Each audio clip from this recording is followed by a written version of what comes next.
Welcome to CINEPRO, where we bring your favorite movies back to life with quick recaps, hidden details, and everything you missed. Our film Martyrs begins in 1971. At the moment, a girl escapes from an abandoned place. She has been kidnapped for a long time. The police are looking for her, and her story is all over the newspapers. The girl manages to escape from her place, cries and screams from what happened to her. After some people find her and take her to the hospital for treatment, a documentary film is made about her to record all the investigations into her case. The place where the girl was kidnapped turns out to be an abandoned factory, and the girl lived in a locked room where she was subjected to extensive and horrific torture. Strangely, the girl was not subjected to any sexual assault at all. The person who kidnapped her only wanted to torture her. The girl suffered from malnutrition, dehydration, and hypothermia, in addition to being tied to a chair so she could never get up. The way she escaped from the place is still a mystery, and no one knows how she managed it. The girl stays in a children's ward because she is unable to interact with anyone. What she went through caused her psychological trauma that prevented her from adapting or talking to anyone, even a child. The girl's name is Lucy. A long time passes until a little girl named Anna arrives and tries to talk to her until they become friends. Lucy starts to get along well with Anna,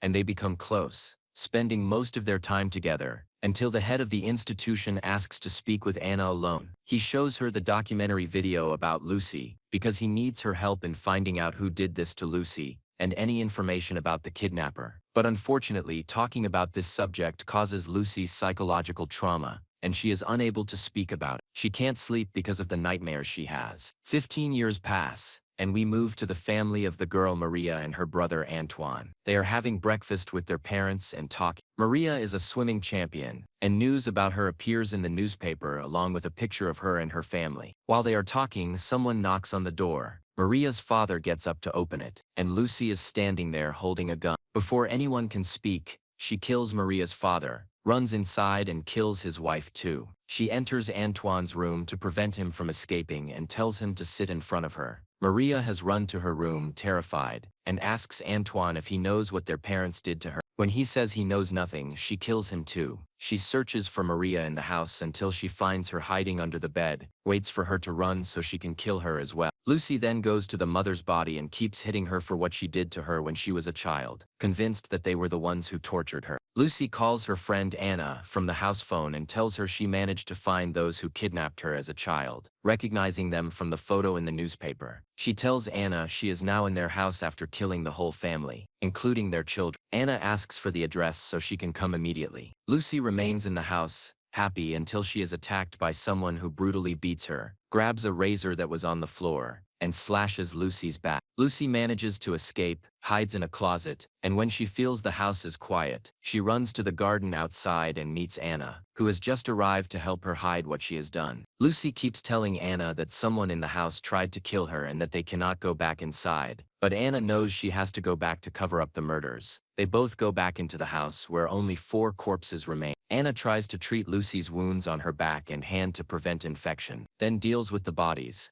They move the dead bodies to the bathroom to clean the house of blood traces. Lucy goes upstairs to sleep and rest for a while Anna moves the bodies to a pit in the garden to bury them. But she discovers the mother is still alive and wasn't killed by the gunshot. Anna tries to help her and tells her not to make any noise so Lucy won't find out she's alive or she'll kill her again. Lucy wakes up, goes downstairs to check on Anna, and Anna hides from her that the mother is still alive. Anna carries Maria to throw her in the pit outside, then hears screams in the house. When she looks for her friend, she finds her locked in the bathroom with a terrifying and deformed woman trying to kill her. Lucy can't get out of the bathroom, and Anna keeps trying to break down the door to save her from the woman, who is attacking her for no reason until she manages to break the lock. They both escape from the woman and hide in Maria's room, locking the door. Anna can't see the woman they're running from, but she tries to comfort her friend. Lucy sleeps and dreams of what happened to her as a child, when she was locked in the room in the abandoned factory. A woman came in to force her to eat, and when Lucy refused, the woman untied her hands to beat her. Lucy fought back, hit the woman with an iron bar on the floor, broke the woman's leg, and when Lucy looked behind her she saw the door open and managed to escape. As she was leaving, she heard someone screaming for help. Lucy went to her and saw her tied up, her mouth sewn shut, and her face disfigured from torture. She is probably the same woman in the house now trying to kill Lucy. At the time, Lucy was so terrified that she ran out of the factory to save herself. After waking up, Lucy finds that Anna locked her alone in the room, as Anna is in the bathroom helping the mother escape. Anna learns the mother's name is Gabrielle and supports her to get her out of the house. But they hear the sound of a window breaking and Anna fears that Lucy has escaped from her room, because if Lucy sees Gabrielle alive, she won't spare her and will kill her like she did the rest of the family. Indeed, Lucy manages to escape from her room, tries to help Gabrielle behind Anna's back, and realizes that Anna never believed her, thought everything that happened to her was just in her imagination, and treated her as crazy like all the doctors did. Lucy hears the deformed woman's voice in front of her, who tells her that everyone is dead and no one will torture her anymore. Anna comes to see who her friend is talking to and realizes the deformed woman only exists in Lucy's mind. Lucy imagines the woman is cutting and beating her against the wall, but in reality Lucy is hurting herself and banging her own head on the wall, then runs out of the house and crashes into the glass door. She decides to end her suffering and kills herself by slitting her own throat in front of her friend. Anna cries and screams at her friend's death, brings her back into the house and cleans up.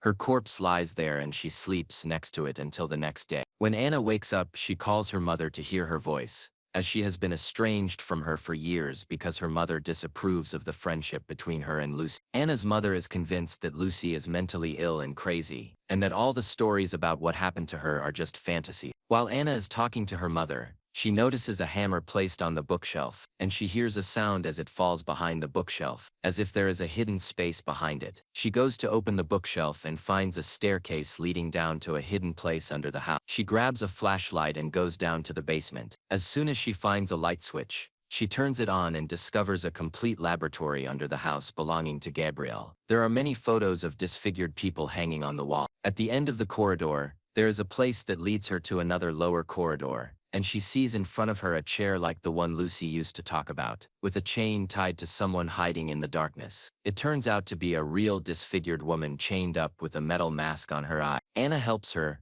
unchains her, and gets her out of the cell she was living in. She tries to treat her wounds, but there are so many that she doesn't know where to start. She takes her to bathe her in a tub filled with water and tries to remove the mask from her head, but it is fixed with nails so tightly that Anna's attempts cause the woman to bleed heavily from the nail. When she finally removes the mask from her head, the woman has a hysterical reaction to the light, and only calms down after Anna puts a towel over her head to block out the light. Anna leaves her to rest in the tub and goes down to Lucy's corpse, apologizing repeatedly for not believing her and thinking she was lying. Suddenly, Anna finds people dressed as nuns entering the house. The disfigured woman tries to escape from them, but they kill her and carry her body outside. They capture Anna and take her down to the laboratory to tie her up. After that, they go up to move all the corpses to the pit in the garden and bury them there. Then, a woman named Mady appears, saying that things are much more organized now than before. She explains that when a person is subjected to systematic, organized suffering, they go through many stages. Most of them see things that don't exist, like someone trying to kill them, which happened to Lucy, or insects crawling on their bodies, like the disfigured woman. Very few people, whom they call martyrs, see things much more beautiful than that. The organization is searching for these people to find out what they see as they approach death. For example, there was a woman who died in 1945, and before she died it was clear she was seeing something specific and focusing on it, but they couldn't find out what it was. Many cases were called martyrs, but no one could know what they saw that made them so absorbed by the pain before death. After Mady leaves her, Anna is sedated and wakes up to find herself chained and sitting on the same chair as Lucy. Now it's her turn to experience the martyr's feeling, and she will be tortured until she reaches the stage they want. Either she becomes a martyr or dies from the torture, and then they will look for someone else. Anna keeps screaming and trying to break free from the chains, but there is no hope of escape. A woman comes in to feed her by force to keep her alive. Then a man comes in, unchains her, and violently beats her to push her to the stage the organization wants. Anna lives in this cycle for a long time, where she is force-fed and beaten, until she reaches the final stage.